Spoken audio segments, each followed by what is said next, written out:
કેમ છો વિદ્યાર્થી મિત્રો? બધા મજામાં? લાસ્ટ લેક્ચરની અંદર આપણે એકમ સદિશ આપણી ટેક્સ્ટબુકના સ્વાધ્યાયના બે દાખલા, એકાદ દાખલો ઉદાહરણનો સમજાતા. આજના લેક્ચરમાં આપણે શરૂઆત કરવાની છે એક નવી થિયરીની, નવા કન્સેપ્ટની, નવી ચર્ચાની, જે આપણા માટે ખૂબ જ અગત્યનું છે.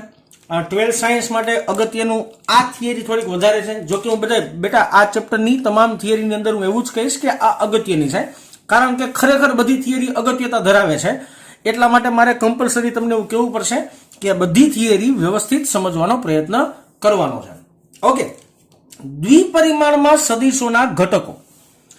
હવે આપણે ચેપ્ટર સમતલમાં ગતિ ભણીએ છીએ, એનો મતલબ એવો થયો આપણે જે ચર્ચા કરવાની હશે એ બધી ચર્ચા આપણે 2 ડાયમેન્શન એટલે કે 2 પરિમાણમાં કરવી પડશે. દેશી ભાષામાં XY અક્ષ અથવા તો YZ અથવા તો ZX આવી રીતના સમતલ બનાવીને એની અંદર તે ઘટકોની ચર્ચા કરવી પડશે. શબ્દ એક લખ્યો છે મેં બેટા, ઘટકો. ઘટકોને ઘણા બધા નામથી ઓળખાય છે. ઘટકોને સારી ભાષામાં પ્રક્ષેપો પણ કહેવાય છે. પ્રક્ષેપોનું દેશી ગુજરાતી કરું ને, હાવ દેશી ગુજરાતી, તો એને સારી ભાષામાં પડછાયો કહેવાય. શું કહેવાય? પડછાયો. ઓકે, તો દ્વિપરિમાણની અંદર કોઈ સદિશો હોય એના પ્રક્ષેપો કેવી રીતના મેળવી શકાય, એના સમીકરણ ખૂબ જ અગત્યતા, મસ્ત મજાના. ધ્યાનથી જો. સૌથી પહેલા આપણે દ્વિપરિમાણ છે તો પહેલા તો 2 પરિમાણ દોરવા પડશે.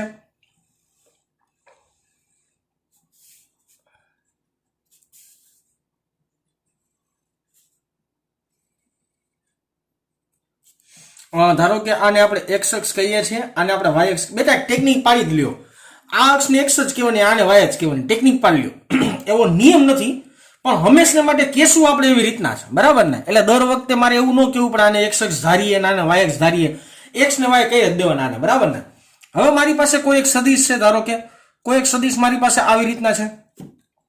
આ કોઈ એક મેં રેન્ડમલી સદિશ દોર્યો. આ સદિશને આપણે નામ આપી દઈએ. આ સદિશને આપણે કહીએ ધારો કે a સદિશ. અને આ જે a સદિશ છે ઈ x અને y ના સમતલમાં રહેલો છે. XY સમતલની અંદર આ સદિશ ક્યાંક રહેલો છે. હવે મને એક વાત સમજાવો તમે, સિમ્પલ.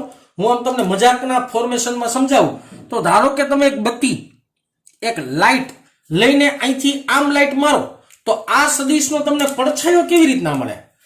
જો લાઇટેથી આ સદિશ ઉપર તમે આવી રીતના પડછાયો મારો, સોરી લાઇટ મારો, તો આનો પડછાયો અહીંયા આવી રીતના મળે. અથવા તો શીર્ષ અને પૂંછમાંથી 2 લીટી x અક્ષ ઉપર મારો તો તમને એ સદિશનો x અક્ષ પરનો પ્રક્ષેપ મળે. એ સદિશનો આ x અક્ષ પરનો પ્રક્ષેપ થયો.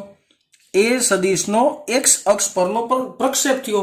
આને આપણે નામ આપીએ બેટા ax. એ સદિશનો x અક્ષ પરનો પ્રક્ષેપ. એવી રીતના બેટા હું તમને મજાકના ફોર્મેશનમાં આપણે એવું બોલીએ કે ધારો કે આ સદિશને આવી રીતના લાઈટ આપો તો લાઈટ આવી રીતના મારો તો આનો y ઉપર કંઈક પ્રક્ષેપ દેખાશે.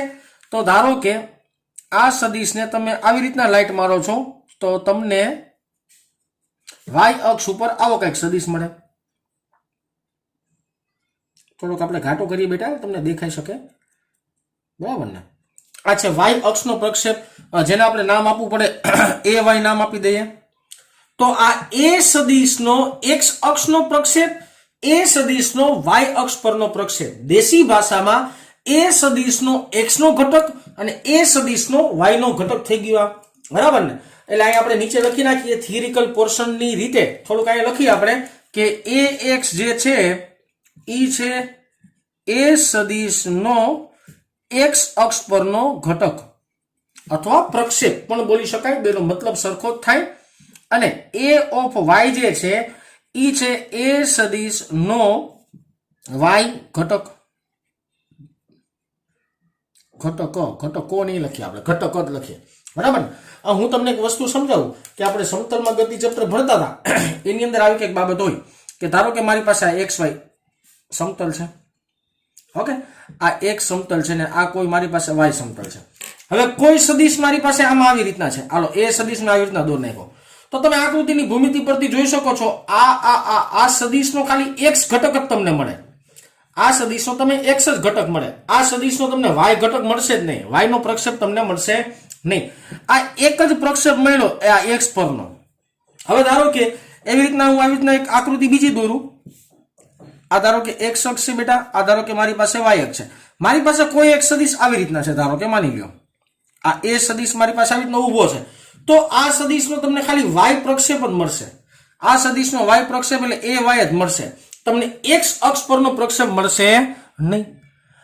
અહીંયા જે સદિશ છે એ સમતલમાં એટલે કે x y સમતલમાં બેયમાં છે, તો એનો x નો ઘટક પડે અને y નો ઘટક મળે. ઓકે, સરસ.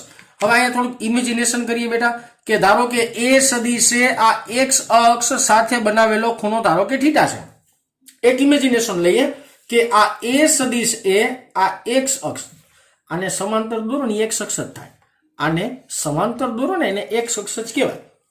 એ સદિશે x અક્ષ સાથે બનાવેલો ખૂણો ધારો કે θ છે, અને આ બિંદુના બધે નામે આપી દઈએ આપણો. હાલો મજાક કરવા, અહીંયા કહી દો p, અહીંયા કહી દો ધારો કે q, અને અહીંયા કહી દો ધારો કે r. એક ત્રિકોણ મેં બનાવી નાખ્યો, ત્રિકોણ PQR બનાવ્યો મેં, બરાબર ને? ઓકે, સરસ. ચાલો અહીંયા થોડુંક થિયોરિકલ ભાગમાં લખીએ. ત્રિકોણ PQR માં ત્રિકોણ PQR ની અંદર પાયથાગોરસનો પ્રમેય વાપરીએ. ચાલો, પાયથાગોરસનો પ્રમેય એટલે શું? તો કે કર્ણનો વર્ગ બરાબર પાસેની બાજુનો વર્ગ વત્તા સામેની બાજુનો વર્ગ. પાયથાગોરસનો પ્રમેય તો યાદ જ હશે, 10મા ધોરણમાં ભણી ગયા છો. કર્ણનો વર્ગ બરાબર પાસેની બાજુનો વર્ગ વત્તા સામેની બાજુનો વર્ગ. હવે ઉપર મેં કે સદિશ નથી કર્યું, તો એનો મતલબ આ જે ચર્ચા હશે બધી ચર્ચા બેટા કેમાં હશે? મૂલ્યના જ સ્વરૂપમાં હશે. જોજો મેં ઉપર કે સદિશ નથી દર્શાવ્યું, એનો મતલબ આ બધી ચર્ચા કેમાં હશે? મૂલ્યમાં જ હશે. ઓકે, સરસ. ચાલો આની આપણે કિંમત મૂકીએ. PQ નો વર્ગ એટલે એ સદિશ છે, પણ એનું મૂલ્ય મૂકવાનું છે એટલે આપણે લખશું a નો વર્ગ. યાદ આવે ને? મૂલ્યમાં દર્શાવવાની બે રીત, કાં તો માનાંક કરીને અંદર સદિશ કરી નાખો તો એની મૂલ્ય કહેવાય, અથવા તો ખાલી કોરે કોરો એ લખી નાખો તો એની મૂલ્ય જ કહેવાય. બરાબર. PR એટલે ax થયું. જોજો PR નો મતલબ ax જ થયું ને, વત્તા QR, આ QR નો મતલબ ay જ થયું. ઓકે, સરસ. અહીંયા સ્ક્વેર છે, સામે જઈએ તો સ્ક્વેર રૂટ વર્ગમૂળ આવશે, તો વર્ગમૂળની અંદર જવાબ શું આવ્યો? ax square plus ay square. આ મળ્યું તમને પરિણામી સદિશનું મૂલ્ય મળ્યું. શું મળ્યું બેટા? પરિણામી સદિશનું મૂલ્ય. યાદ કરો આગલો લેક્ચર, એકમ સદિશ વાળો લેક્ચર યાદ કરો, એમાં મેં નોંધ રૂપે લખ્યું હતું કે કોઈ પણ સદિશના બે ઘટકોના વર્ગના સરવાળાનું વર્ગમૂળ કરવાથી તે સદિશનું પરિણામી સદિશ મળે. થઈ ગયું સાબિત? કેવી રીતના સાબિત થાય ને નિરાતે સ્ટેપ બાય સ્ટેપ બધાય લેક્ચર બધાય ટોપિક ક્લિયર થતા આવશે. અને આ જે ખરેખર મળે છે એ શું છે બેટા? એ સદિશ નું મૂલ્ય છે. આ હું મળ્યું તમને? એ સદિશ નું મૂલ્ય. હજી એકવાર નોંધ યાદ દેવડાવું છું, કોઈ સદિશ નું મૂલ્ય શોધવું હોય તો તે સદિશોના ઘટકો સમજી શકો છો. ax એટલે a નો જ ઘટક છે બેટા, ay ઈ એનો જ ઘટક છે બેટા, ભલે x અને y નો ઘટક છે પણ ઈ દેશી ભાષામાં એ સદિશનો જ ઘટક થયો ને. તો ઘટકોના વર્ગના સરવાળાનું વર્ગમૂળ કરવાથી તે સદિશનું તમને મૂલ્ય મળે. આ તો મેં 2 ડાયમેન્શનની વાત કરી. ધારો કે એવું માની લઈએ એમ કે જો આ જ સદિશ ત્રિપરિમાણમાં હોય તો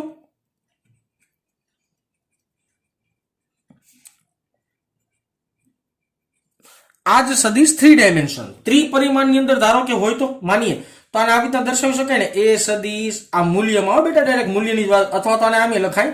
ઓકે, ત્રિપરિમાણમાં હોય તો શું કરવાનું? ત્રણેયના ઘટકોના વર્ગના સરવાળાનું વર્ગમૂળ કરશો તો જે જવાબ આવશે એ શું આવશે? ત્રિપરિમાણની અંદર તે સદિશનું મૂલ્ય દર્શાવશે. સિમ્પલ વાત થઈ. હજી એક બેઝિક નોલેજ માટે આપણે ચર્ચા કરતા જ જઈએ થોડીક. હજી ખાસ ધ્યાન આપજો, બધે સૂત્ર અગત્યના આપણા માટે, બરાબર ને?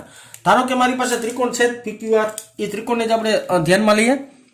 ત્રિકોણ PQR ની અંદર ઓકે, સૌથી પહેલા કામ કરો, PQR ની અંદર cos θ વાપરો. હવે cos θ એટલે શું થાય?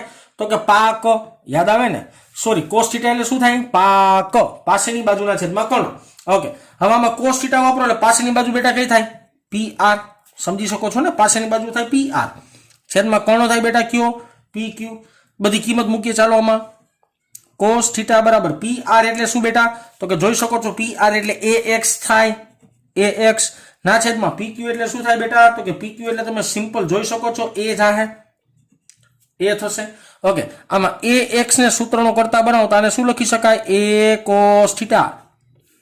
એનો મતલબ એવો થયો વિદ્યાર્થી મિત્રો કે આ એ એક્સ ને મૂલ્યના સ્વરૂપમાં એ કોસ થીટા લખી શકાય. હજી એકવાર બોલું છું, સદિશ એ ના એક્સ ઘટકને સદિશ એ ના એક્સ ઘટકને મૂલ્યના સ્વરૂપમાં એ કોસ થીટા લખી શકાય. ખાસ યાદ રાખજો. તમે જો કે 5મું ચેપ્ટર ગતિના નિયમો અમુક વિદ્યાર્થીઓ ભણ્યા છે, અમુક નહીં ભણ્યા હોય આઈ થિંક, પણ જે વિદ્યાર્થીઓ 5મું ચેપ્ટર ભણ્યા હોય ને એમાં સાહેબે એવું કીધું હોય કે બેટા જે જગ્યાએ ખૂણો પડે ને એ ઘટક હંમેશા કોસ જ આવે. તો જોવો જો અહીંયા ખૂણો પડે છે ને બેટા, તો આ ઘટક જે મળ્યો ને આ ઘટક ઈ મેં કેવો લઈ લીધો? કોસ લીધો નથી, જો કે આપણે સાબિત કર્યો છે, પણ એમાં તમે એઝ્યુમ કરી લેતા હતા, બરાબર ને? એની સાબિતી આ પ્રકરણની અંદર આવે છે, એટલા માટે મેં તમને અહીંયા ચોખવટ સાથે આ વસ્તુ સમજાવી. ઓકે, સરસ. હજી આપણી પાસે ત્રિકોણ છે, તો એ ત્રિકોણનો આપણે ઉપયોગ કરીએ. ત્રિકોણ PQR માં આ ત્રિકોણની અંદર નવું વિધેય, એક કામ કરો, સાઇન વિધેય વાપરી. ચાલો, સાઇન એટલે શું થશે? સાક. સાક નો મતલબ સામેનીના છેદમાં કર્ણ. તો સામેની બાજુ બેટા કઈ થાય? QR છેદમાં કર્ણ ક્યુ થાય બેટા? PQ. મૂકો કિંમત બેટા. સાઇન થીટા બરાબર QR. QR એટલે AY છેદમાં કર્ણ. કર્ણ એટલે એ મૂલ્યના સ્વરૂપમાં લખું છું. હજી એકવાર બોલું છું, મૂલ્યમાં. ઓકે, AY ને સૂત્ર કરતા બનાવો. સમીકરણ શું બન્યું? A sin theta. ખાસ યાદ રાખવાનું કે સદિશ એ ના y ઘટકને મૂલ્યમાં, સદિશ એ ના y ઘટકને જો મૂલ્યમાં લખું ને તો AY sin થીટા તરીકે લખી શકાય. ખાસ યાદ રાખવાનું, બરાબર ને? ઓકે, હજી આપણે આગળ વાત કરીએ. ચાલો, કારણ કે 10 ને ખોટું લાગી જાય ને ભાઈ, સાઇન ને કોસ બે લીધા તો 10 ને ખોટું લાગી જાય, એટલા માટે આપણે 10 ની હાઈરો વાત કરી લે. હાલો, ત્રિકોણ PQR માં વિધેય વાપરીએ સાહેબ tan થીટા. tan થીટા એટલે શું થાય? સાપ. સામેનીના છેદમાં પાસેની બાજુ. સાપ. સામેની બાજુ કઈ થાય બેટા? આકૃતિ પરથી QR જોઈ લ્યો, આ ખૂણાની સામેની બાજુ થાય, છેદમાં પાસેની બાજુ એટલે PR. હાલો, મૂકો કિંમત PR. બધી કિંમત છે મારી પાસે. હા, લખો જી. tan થીટા બરાબર QR એટલે થાય AY. PR એટલે થાય AX.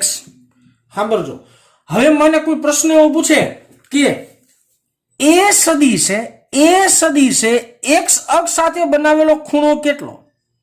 મારો પ્રશ્ન જોજો આખો હું બોલું. મારું ઉદાહરણ હમણાં એક MCQ તમને ગણાવી દઈશ, હાયરો યાર, બરાબર ને? પણ હજી એક વાર પ્રશ્ન સાંભળો કે એ સદિશ એ X અક્ષ સાથે બનાવેલો ખૂણો કેટલો? તો આમાં તમારે શું કરવાનું ખબર? થીટાના સૂત્રનો કરતા બનાવો. થીટાના સૂત્રનો કરતા બનાવો એટલે tan ઇન્વર્સ આવે. tan ઇન્વર્સ એટલે કે AY ના છેદમાં AX. આ tan આ બાજુ જાય તો ભાગાકારમાં આવે ને, 1 ના છેદમાં tan આવે, એને ઉપર લખીએ તો ઇન્વર્સ લખવું પડે, -1 ઘાત લખવી પડે ને. આ સમીકરણ અગત્યનું બેટા. આ સમીકરણ શું દર્શાવે છે એ લખી દઉં, કારણ કે ભવિષ્યમાં ભૂલાઈ ન જાય એટલા માટે કે કોઈ સદિશનો X અક્ષ સાથેનો ખૂણો શોધવાનું આ સૂત્ર છે. કોઈ સદિશનો X અક્ષ સાથેના ખૂણા શોધવાનું આ સમીકરણ છે. ખાસ યાદ રાખવાનું, બરાબર ને? હવે યાદ રાખજો બેટા, સદિશોના ઘટકો, સદિશ એ ના બે ઘટક થયા, એ બે ઘટકને મૂલ્યમાં આમ લખીએ કે X ઘટક હોય તો એ કોસ જ આવે, y ઘટક હોય તો એ sin જ આવે, bx હોય ને તો એ b cos જ આવે, by હોય ને તો b sin જ આવે. આ ખાસ યાદ રાખવાનું, આ સમીકરણ ખાસ યાદ રાખવાનું. આ બધામાંથી સાહેબ 4 બાબત તો ખાસ યાદ રાખજો. સૌથી પહેલા નોંધ સ્વરૂપે આ વસ્તુ મેં તમને સમજાવી હતી કે જો મારે કોઈ સદિશનું મૂલ્ય શોધવું તો કેમ શોધાય? તેના ઘટકોના વર્ગના સરવાળાનું વર્ગમૂળ કરવાથી તે સદિશનું મૂલ્ય મળે. કોઈ સદિશના x અક્ષ નો જે ઘટક હોય એનું મૂલ્ય થાય a cos θ. કોઈ સદિશના y અક્ષ નો ઘટક હોય તો એનું મૂલ્ય થાય a sin θ. અને કોઈ સદિશે x અક્ષ સાથે બનાવેલો ખૂણો શોધવો હોય તો એ થાય tan ઇન્વર્સ AY/AX.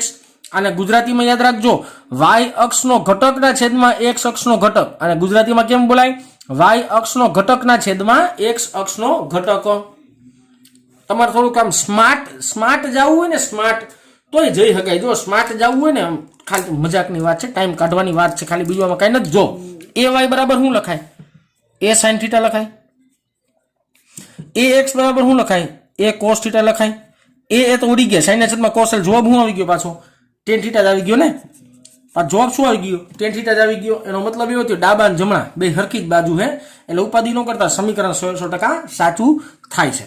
ઓકે, એક કામ કરો, આ સૂત્ર કઈ જગ્યાએ એપ્લિકેબલ છે અથવા તો સૂત્ર કેવી રીતના વાપરી શકાય એ ન સમજાય ને, એના માટે આપણે એમસીક્યુ લઈ લઈએ. નાનકડું એમસીક્યુ અહીંયા હું રેન્ડમલી મને જે રકમ અત્યારમાં મનમાં યાદ આવે હું એમને લખી નાખું છું કે ધારો કે કોઈ સદિશ છે મારી પાસે એ સદિશ છે આઈ કેરેટ વત્તા √3j કેરેટ. આ એનું તમને મૂલ્ય આપી દીધું, યાદ આવે ને કેવી રીતના આઈ કેરેટ ને જે કેરેટ. આ એક્સ અક્ષનો ઘટક કહેવાય ને, આ વાય અક્ષનો ઘટક કહેવાય. હોય તો આખો પ્રશ્ન પૂરો કરી દો. હોય તો એ સદિશ નો એક્સ અક્ષ સાથેનો ખૂણો ખાલી જગ્યા થાય. એ સદિશ બરાબર આઈ કેરેટ પ્લસ √3j હોય તો એ સદિશનો એક્સ અક્ષ સાથેનો ખૂણો શોધો. મારી પાસે સમીકરણ છે, ચાલો સમીકરણ મૂકી દઈએ. ટેન થીટા બરાબર વાય અક્ષનો ઘટક, તો વાય અક્ષનો ઘટક છે બેટા √3 છેદમાં એક્સ અક્ષનો ઘટક. અહીંયા આગળ કાંઈ નહોતો, એકડો તો હોય જ, લખી નાખો એકડો. તો આમ લખી શકાય ને, ટેન થીટા બરાબર √3 અને થીટા બરાબર ટેન ઇનવર્સ √3. તો ટેન ની કઈ વેલ્યુ √3 આવે? તો જ્યાં થીટાનું મૂલ્ય 60 ડિગ્રી આવશે ત્યાં ટેન ની વેલ્યુ √3 આવશે. તો થીટાનું મૂલ્ય મળ્યું તમને 60 ડિગ્રી. તો અહીં જવાબ આવે ખૂણો થાય 60 ડિગ્રીનો. રેડી થઈ ગયો? તો આવી રીતના કોઈ એમસીક્યુ બનાવીને પૂછી લઈએ તો આ સમીકરણ તમને ડાયરેક્ટ યાદ હોવું જોઈએ. પછી એક વાત, લાસ્ટ લેક્ચરની અંદર મેં તમને એક સમીકરણ એમને કીધું હતું કે આ સાહેબ અત્યારમાં યાદ રાખજો ને આ આપણે આગળ ભણવામાં આવશે, યાદ હોય તો. ટેન થીટા બરાબર બી સાઇન થીટાના છેદમાં a plus b cos theta. આવું સમીકરણ એક દાખલામાં આપણે વાપર્યું હતું, નૌકાવાળો ઓલો સ્વાધ્યાયનો દાખલો હતો ઈ. તો ચાલો હવે આપણે એક ટેક્સ્ટબુકનું ઉદાહરણ ગણીએ, બહુ સીધું સિમ્પલ ઉદાહરણ ગણીએ. જે ઉદાહરણ તમારે બધાને કમ્પલસરી 2 વારોની જગ્યાએ હોમવર્કમાં 4 વાર લખવાનું છે. દર વખતે ભલે હોમવર્ક તમે 2 વાર કરતા હોય પણ એક જ ઉદાહરણ, મારી ઈચ્છા એવી છે એમ કે ઈ ઉદાહરણ તમે હોમવર્કમાં 4 વાર લખો, બરાબર ને? તો એના માટે એક ઉદાહરણ ગણીએ મસ્ત મજાનું. ચાલો વિદ્યાર્થી મિત્રો, અગત્યનો દાખલો, દાખલા નંબર 4.2 ઉદાહરણનો દાખલો છે. આપેલા છે ને જૂની ટેક્સ્ટ બુકની અંદર તમે જે કોર્સ ભણો છો ને નવો ભણો છો, જૂના સિલેબસ પ્રમાણે આ દાખલો નહોતો, આ ટેક્સ્ટ બુકની એક થિયરી હતી. પણ નવા સિલેબસ પ્રમાણે આ એક ટેક્સ્ટ બુકના દાખલા સ્વરૂપે તમને આપેલો છે, જે આપણા માટે ખૂબ જ અગત્યતા ધરાવે છે. આની અંદર આવતા 2 સમીકરણ હું તમને જે દેખાડું એ સમીકરણ ખાસ યાદ રાખવાના. 12th સાયન્સની અંદર ઘણી બધી જગ્યાએ તે સમીકરણ આપણે ડાયરેક્ટલી યુઝ કરીએ છીએ. અને ત્યારે પછી તમને હું એવું નહીં યાદ દેવડાવું કે હું ચોથા ચેપ્ટરમાં ઉદાહરણ નંબર 2 ગણાવ્યું હતું, એની અંદર આ સમીકરણ આપણે જોયું હતું, જે તમે કાલ જોઈને આવજો, આવું કહીશ નહીં, ડાયરેક્ટ હું સૂત્ર મૂકી દઈશ, બરાબર ને? એટલે ખાસ ધ્યાન આપજો. શું છે પ્રશ્ન? કોઈ 2 સદિશો a અને b ના પરિણામી સદિશનું માન, જોજો પરિણામી સદિશ a અને b નો ગોતવાનો, અને એનું માન એટલે મૂલ્ય અને દિશા, તેનું માન અને દિશા, તેમના માન અને તેમની વચ્ચેના ખૂણાના થીટાના પદમાં મેળવો. માન અને તેમની વચ્ચેના ખૂણા એટલે કે એનું મૂલ્ય અને તેમની વચ્ચેનો ખૂણો થીટાના પદમાં સૂત્ર મેળવવાનું છે. સૌથી પહેલા મારે a અને b સદિશ હું આમાં ગમે ધારી શકું, બરાબર ને? ધારો કે હું a સદિશ આવી રીતના ધારું છું, આ છે આપણો a સદિશ. ચાલો મસ્ત મજાનો મેં a સદિશ બેટા આવી રીતના ધાર્યો છે. હવે તમે આકૃતિ પરથી જોઈ શકો છો કે a સદિશ છે ને એને x અક્ષનો જ ઘટક મળે, એનો y અક્ષનો ઘટક તમને મળે નહીં. આગલી થિયરી ઉપરથી મેં તમને સમજાવું ને, તાનો x અક્ષનો જ ઘટક મળે. તો અહીંયા લખીએ આપણે, અહીં a સદિશને ખાલી x અક્ષનો જ ઘટક મળે, ax i કેરેટ. યાદ આવે ને બેટા? એકમ સદિશ બરાબર, આમાં એકમ સદિશના સૂત્રનો કરતા બનાવજો એટલે હું જે બોલું છું ને સમજાશે. એકમ સદિશ બરાબર સદિશના છેદમાં તેનું મૂલ્ય. એકમ સદિશ બરાબર સદિશના છેદમાં તેનું મૂલ્ય. તો સદિશ બરાબર મૂલ્ય ગુણ્યા એકમ સદિશ. રેડી? ઓકે, સરસ. ચાલો એ સદિશમાં એવી રીતના ધાર્યો છે. હવે આ એ સદિશને મારે આ સદિશના સ્વરૂપમાં લખ્યું, એના મૂલ્યમાં લખવું હોય તો a બરાબર આપણે સિમ્પલ ax લખી શકાય. આ સદિશ છે, આ મૂલ્ય છે. રેડી? ઓકે, સરસ. ચાલો ધારો કે હું બી સદિશ આમ ધાર લો, કંઈક ઇનોવેટિવ આકૃતિ દોરવી હોય ને કંઈક વિચિત્ર દોરવું પડે. આ બી સદિશ આપણે ધારો કે આવી રીતના ધાર લઈએ, તો આકૃતિની ભૂમિતિ પરથી તમે સિમ્પલ જોઈ શકો છો કે બી સદિશનો એક્સ અક્ષનો તમને ઘટક મળે અને બી સદિશનો વાય અક્ષનો તમને ઘટક મળે. બી સદિશનો એક્સ અક્ષનો પ્રક્ષેપ મળશે, બી સદિશનો તમને વાય અક્ષ પરનો પ્રક્ષેપ મળશે. તો અહીં બી સદિશ બરાબર એક મળે એક્સ અક્ષનો એટલે કે બી એક્સ આઈ કેરેટ વત્તા એક ઘટક મળે તમને વાય અક્ષનો બી વાય જે કેરેટ. અથવા તો આને મારે મૂલ્યમાં લખવું હોય બેટા, તો મૂલ્ય એટલે શું સમજાય છે ને? ઘટકોના વર્ગના સરવાળાનું વર્ગમૂળ કરવાથી તમને શું મળે? એનું મૂલ્ય મળે. અહીંયા વર્ગમૂળ છે, સામે જાય તો એનો વર્ગ થઈ જાય. તો અહીંયા લખી શકાય બી સ્ક્વેર બરાબર બી x square plus B Y square. આનું આ સાદુરૂપ છે, બીજું કઈ નથી. આટલી વસ્તુ પેલા ક્લિયર થઈ જવી જોઈએ. શું કર્યું મેં? હજી એકવાર બોલું છું. મેં એ સદિશ આવી રીતના ધાર્યો તો નો એક્સ અક્ષનો જ ઘટક આવે એટલે લખી નાખ્યું એ એક્સ આઈ કેરેટ. આને મારે મૂલ્યમાં કન્વર્ટ કરવું તો એ બરાબર એ એક્સ લખી શકાય. બી સદિશ મેં આવી રીતના દોર્યો તો બી સદિશ અને આ બી વચ્ચેનો ખૂણો થીટા, હું બોલતા ભૂલી ન જાવ એટલા માટે અહીં થીટા તમને લખી દઉં છું. ઓકે. બીજી વાત, બી સદિશ તમને જે મળ્યો એનો એક્સ અક્ષનો ઘટક અને વાય અક્ષનો ઘટક બે મળશે. એક્સ અક્ષનો ઘટક થાય બી એક્સ એને આઈ કેરેટ કેવું પડે કારણ કે એક્સ દિશામાંનો ઘટક છે એટલા માટે. અને બી વાય જે કેરેટ એટલે કે વાય અક્ષનો ઘટક થયો. એના મૂલ્યમાં ફેરવવું હોય તો મૂલ્ય કેવી રીતના ગોતે બેટા? આગલી થિયરીમાં ચર્ચા કરી, તેના ઘટકોના વર્ગના સરવાળાનું વર્ગમૂળ. વર્ગમૂળ છે, સામે જાય તો એનો શું થઈ જાય? વર્ગ થઈ જાય. તો અહીંયા સમીકરણ મેં લખ્યું છે. હવે મારે એ સદિશ અને બી સદિશનું પરિણામી સદિશ શોધવાનું છે. એ સદિશ અને બી સદિશનું પરિણામી સદિશ ગોતવાનું છે. આકૃતિ પરથી તમે જોઈ શકતા હશો કે બંને સદિશની પૂંછડી ભેગી છે.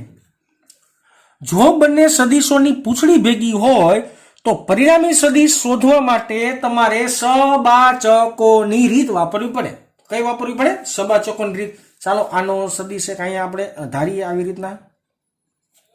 રેડી? અને આનો બી નો એક આપણે અહીંયા ધારીએ. તમે થોડોક સ્કેલનો ઉપયોગ કરજો બેટા, મારી જેમ ન કરતા. તો આ મળે તમને, એનો મળે પરિણામી સદિશ, આ મળશે પરિણામી સદિશ.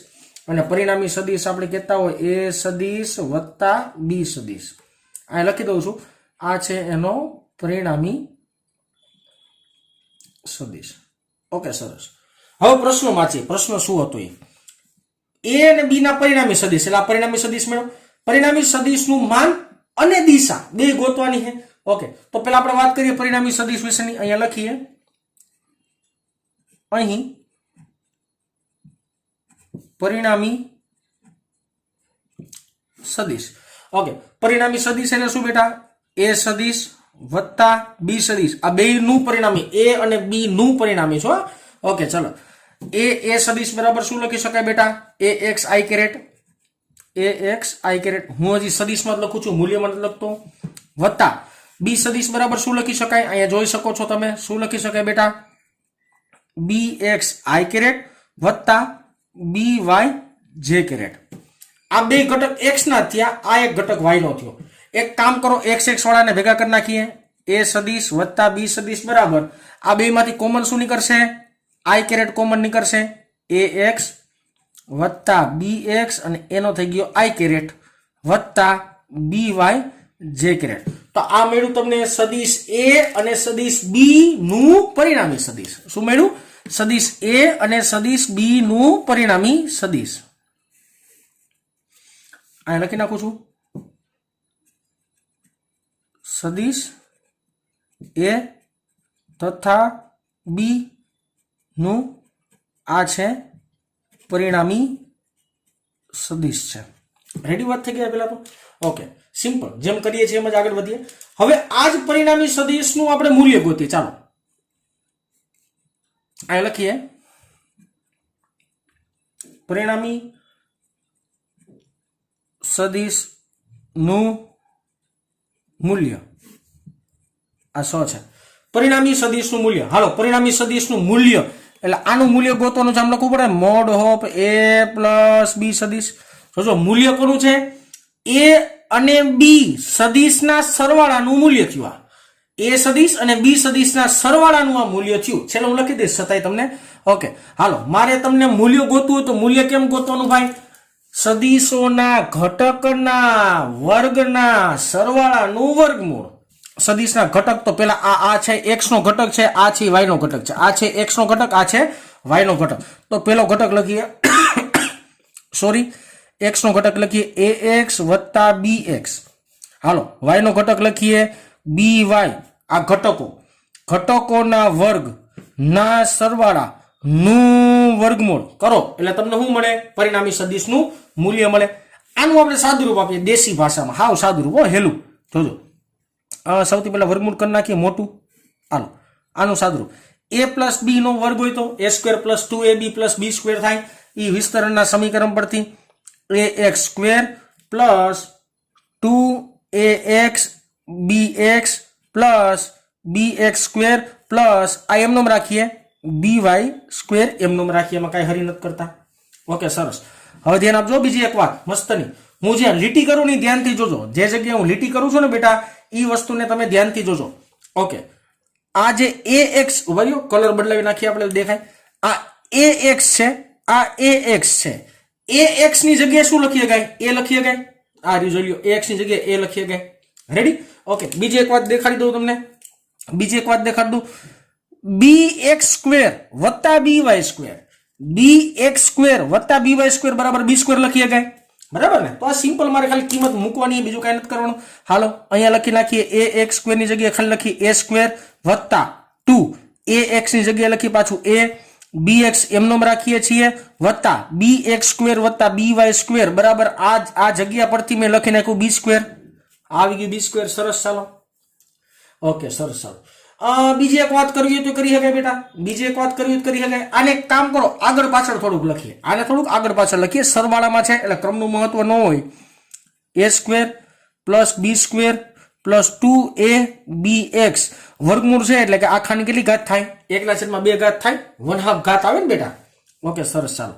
હવે તમે જોઈ શકો છો અહીંયા છે bx. bx એટલે શું? તો કે b સદિશનો x નો ઘટક, b સદિશનો x અક્ષનો ઘટક. તો આમ લખી શકાય? ન લખી શકાય? a square plus b square plus 2a. bx ની જગ્યાએ શું લખી શકાય બેટા? b cos theta. શું લખી શકાય? b cos થીટા આખાની 1/2 ઘાત. હવે તમને bx ની જગ્યાએ મેં b cos થીટા કેમ લખ્યું ધારો કે ન સમજાય તો તમારે હમણાં આગળ જે થિયરી બનાવીની ધ્યાનપૂર્વક હજી એકવાર જોઈ લેવાની. bx ની જગ્યાએ મેં b cos થીટા કેમ લખ્યું ન સમજાતું હોય તો આગળની થિયરી એકવાર પાછી જોઈ લેવાની એટલે સમજાઈ જશે. આ મળ્યો તમને બેટા સદિશ a અને સદિશ b નું પરિણામી સદિશનું મૂલ્ય મળ્યું. આ સમીકરણ 12 સાયન્સ માટે ખૂબ જ અગત્યતા ધરાવે છે. મોસ્ટ IMP સમીકરણ, ખૂબ જ મોસ્ટ IMP સમીકરણ. હજી મારે તમને ચોખવટમાં થોડુંક લખવું હોય તો લખી દઉં છું બેટા, જે તમને વારંવાર યાદ રહે કે કોઈ બે સદિશના પરિણામી સદિશનું આ મૂલ્ય છે. કોઈ પણ બે સદિશના પરિણામી સદિશનું આ મૂલ્ય છે. આખાનું વર્ગમૂળ. 1/2 ઘાત નો મતલબ શું થાય બેટા? આખાનું વર્ગમૂળ થાય. હવે ધારો કે અહીંયા તો આપણે સરવાળો લીધો. હવે ધારો કે બાદ બાકી હોય તો બેટા તો અહીંયા લખવું પડે આ જ રીતે. ટૂંકમાં ગમે એમ રીતના પ્રશ્ન પૂછે ને તમને આવડતો હોવો જોઈએ. આ રીતે કોઈ બે સદિશના તફાવતનું મૂલ્ય. તફાવતનો મતલબ દેશી ભાષામાં બેટા બાદ બાકી થશે. તફાવતનું મૂલ્ય એટલે કે a સદિશ માઇનસ b સદિશ મોડમાં છે એટલે મૂલ્ય હશે બેટા. તો આ સમીકરણ કેવી રીતના લખી શકાય? a square plus b square minus 2ab cos theta અને આખાનું વર્ગમૂળ એટલે આખાની 1/2 ઘાત. તો સમીકરણને આવી રીતના લખી શકાય. તફાવત એટલે બેટા બાદ બાકી થાય. સમજી શકવા જોઈએ તમે બધા, બરાબર ને? ઓકે, સરસ, ચાલો. આવું કંઈક સમીકરણ મેળવ્યું. બીજો એક પ્રશ્ન છે બેટા કે તેમનું માન અને તેમની દિશા, એટલે દિશા મારે ગોતવી પડે. દિશા એટલે કે દેશી ભાષામાં ખૂણો ગોત લેવાય ને. જો કેવી રીતના સમજાવવું, a સદિશ અને b સદિશ વચ્ચેનો ખૂણો છે થીટા. પણ આ પરિણામી સદિશ જે છે એ પરિણામી સદિશ જે છે એને એક્સ અક્ષ સાથેનો ખૂણો છે ધારો કે આલ્ફા. આ પરિણામી સદિશનો એક્સ અક્ષ સાથેનો ખૂણો છે ધારો કે આલ્ફા. તો આ છે બેટા પરિણામી સદિશ. આની ઉપરથી આપણે આપણી વાત ચાલુ કરીએ. આ છે આપણું પરિણામી સદિશ. ઓકે, હાલો પરિણામી સદિશ ધ્યાનપૂર્વક આપણે જોઈએ. હાલો ધારો કે જોઈ ન શકતા તો એક કામ કરો, લખી નાખું બેટા હું પ્રેમથી. એ સદિશ વત્તા બી સદિશ બરાબર એ એક્સ પ્લસ બી એક્સ આઈ કેરેટ વત્તા બી વાય જે કેરેટ. મેં ખાલી આ સમીકરણ અહીંયા લખ્યું છે, બીજું કાંઈ નથી કર્યું. ઓકે, મને ખબર છે દિશા શોધવા માટે, એક્સ અક્ષ સાથેનો ખૂણો શોધવા માટે હમણાં આપણે ચર્ચા થઈ આગલી થિયરીમાં tan આલ્ફા. અહીંયા મેં આલ્ફા ધાર્યું છે, મેં આલ્ફા લખ્યું. અંશમાં શું આવે? વાય ઘટક. યાદ આવે છે ને, ગુજરાતીમાં મેં તમને લખ્યું હતું વાય ઘટક અને છેદમાં આવે એક્સ ઘટક. ઓકે સરસ, ચાલો મૂકો કિંમત સિમ્પલી tan આલ્ફા. આમાં વાય ઘટક કોને કહેવાય? બી વાય ને કહેવાય. તો અંશમાં લખી નાખો બી વાય છેદમાં એક્સ ઘટક કોને કહેવાય? તો એ એક્સ પ્લસ બી એક્સ ને કહેવાય. એ એક્સ પ્લસ બી એક્સ ને કહેવાય. સરસ, ચાલો કિંમત મૂકીએ આપણે tan આલ્ફા બરાબર બી વાય બરાબર શું લખાય? બી વાય બરાબર યાદ આવી જવું જોઈએ આગલી થિયરી પરથી, બી સાઇન થીટા લખાય આગળની થિયરીમાં ભણ્યા. છેદમાં એ એક્સ બરાબર શું લખાય? જોરી એ લખાય વત્તા બી એક્સ બરાબર શું લખાય બેટા? બી કોસ થીટા લખાય. તો આ સમીકરણ પણ આપણા માટે એટલું જ અગત્યનું છે. આ સમીકરણ ક્યારે વાપરવાનું? તો કે સમાંતર બાજુ ચતુષ્કોણમાં પરિણામી સદિશનું એક્સ અક્ષ સાથેનો ખૂણો શોધવાનું આ સૂત્ર થયું. હજી એકવાર કે સબા ચોકોમાં પરિણામી સદિશનું એક્સ અક્ષ સાથેનો ખૂણો શોધવાનું આ સૂત્ર છે. મેં ગુજરાતીમાં લખી દીધું છે, ધારો કે તમને ભૂલાઈ જાય એટલા માટે. તો આ થયો તમારું ઉદાહરણ નંબર 4.2, જે ખૂબ જ આઈએમપી જેટલા ચોખંડાની અંદર સૂત્ર છે, આગલી થિયરીમાં જેટલા ચોખંડામાં સૂત્ર હતા એ બધા સૂત્ર યાદ રાખવાના. આ બેટા 4 વાર લખજો. આ સૂત્ર તમને 12 સાયન્સ પૂરું ન થાય ને ત્યાં સુધી ભૂલાવવું ન જોઈએ, બરાબર ને? ભૂલાઈ જશે તો ત્યારે કોઈ યાદ દેવડાવશે નહીં, એટલા માટે તમને વારંવાર હું એક ને એક વાત કહું છું. તો ચાલો વિદ્યાર્થી મિત્રો આજે અહીંયા સુધી રાખીએ.